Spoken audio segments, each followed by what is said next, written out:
ಕಾಲ ಕಳೆದಂತೆ ಎಲ್ಲವೂ ಬದಲಾಗುತ್ತೆ. ಗಮನಿಸುತ್ತಲೇ ಇರಿ. ಮೊದಲು ಮನಸ್ಸು, ನಂತರ ಅವರ ನಡವಳಿಕೆ ಮತ್ತು ಅಂತಿಮವಾಗಿ ಅವರ ಮಾತಿನ ಸ್ವರ ಬದಲಾಗುತ್ತೆ. ಆದ್ದರಿಂದ ಯಾರ ಬಗ್ಗೆಯೂ ಚಿಂತಿಸುವುದರಲ್ಲಿ ಅರ್ಥವಿಲ್ಲ. ಯಾಕೆಂದರೆ ಕಲಿಯುಗದಲ್ಲಿ ಮನುಷ್ಯ ಖಂಡಿತವಾಗಿಯೂ ಅಗತ್ಯಕ್ಕೆ ಅನುಗುಣವಾಗಿ ತನ್ನ ಬಣ್ಣವನ್ನು ಬದಲಾಯಿಸುತ್ತಾನೆ. ನಿಮ್ಮವರೇ ನಿಮಗೆ ನೋವು ಕೊಟ್ಟಾಗ ಅದರಿಂದ ಏನು ನೋವುಂಟಾಗಿದೆಯೋ ಅದನ್ನು ಹಿಂದೆ ಬಿಟ್ಟು ಮುಂದುವರಿಯಿರಿ. ಆದರೆ ಅದು ನಿಮಗೆ ಕಲಿಸಿದ್ದನ್ನು ಎಂದಿಗೂ ಮರೆಯಬೇಡಿ.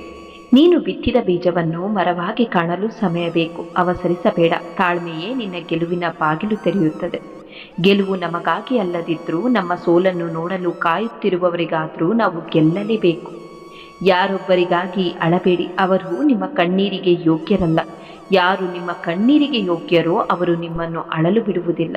ನಿನ್ನ ಮನಸ್ಸಿಗೆ ತುಂಬ ನೋವಾದಾಗ ಈ ಎರಡು ಕೆಲಸವನ್ನು ತಪ್ಪದೆ ಮಾಡು. ಆ ಸಮಯದಲ್ಲಿ ಯಾರಾದರೂ ನಿನ್ನ ಕಾಳಜಿ ಮಾಡುತ್ತಾರೆ ಎಂದು ಎಂದಿಗೂ ಬಯಸಬೇಡ. ಯಾರಾದರೂ ನಿನ್ನ ಜೊತೆ ಮಾತನಾಡಿ ಸಮಾಧಾನಪಡಿಸಲಿ ಎಂದು ಬೇಡ.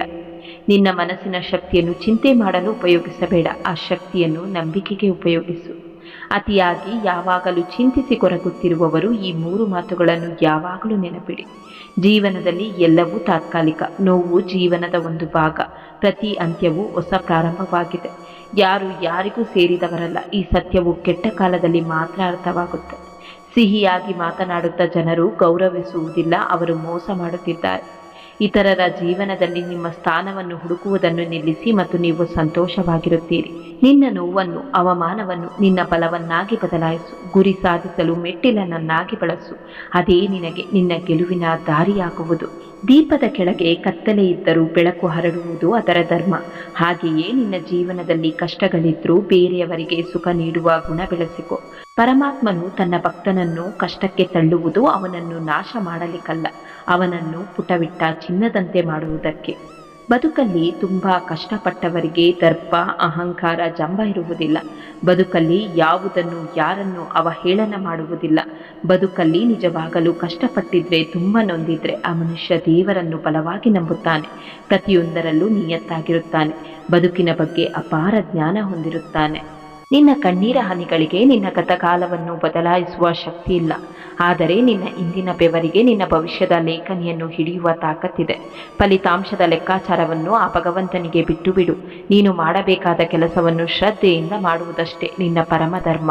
ಜಗತ್ತು ಒಂದು ನಾಟಕ ರಂಗವೆಂದು ಅರಿತವನಿಗೆ ಯಾವುದೇ ಪಾತ್ರವೂ ಹೊರೆಯಾಗದು.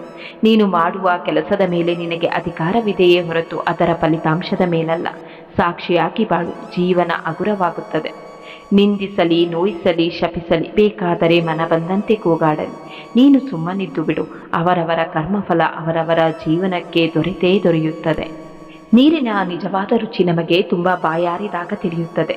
ಅದೇ ರೀತಿ ಪ್ರೀತಿ ಮತ್ತು ಬೆಂಬಲದ ನಿಜವಾದ ರುಚಿ ನಮಗೆ ತುಂಬ ಕಷ್ಟದಲ್ಲಿದ್ದಾಗ ತಿಳಿಯುತ್ತದೆ. ಹೊರಗಿನ ಪ್ರಪಂಚ ನಿನ್ನನ್ನು ಅಳೆಯುವುದು ಕೇವಲ ನಿನ್ನ ಸೋಲು ಗೆಲುವುಗಳಿಂದ. ಆದರೆ ನಿನ್ನ ಅಂತರಂಗದ ಅರಸನಿಗೆ ನಿನ್ನ ಪ್ರಾಮಾಣಿಕ ಪ್ರಯತ್ನ ಒಂದೇ ಲೆಕ್ಕ. ಬೇರೆಯವರ ಮೆಚ್ಚುಗೆಗಾಗಿ ನಿನ್ನ ಒಲವು ಮತ್ತು ನೆಮ್ಮದಿಯನ್ನು ಅಡವಿಡದಿರು. ನಿನ್ನೊಳಗಿನ ಯುದ್ಧವನ್ನು ಗೆದ್ದಾಗ ಹೊರಗಿನ ಯಾವ ಕೋಲಾಹಲವೂ ನಿನ್ನನ್ನು ಮುಟ್ಟದು.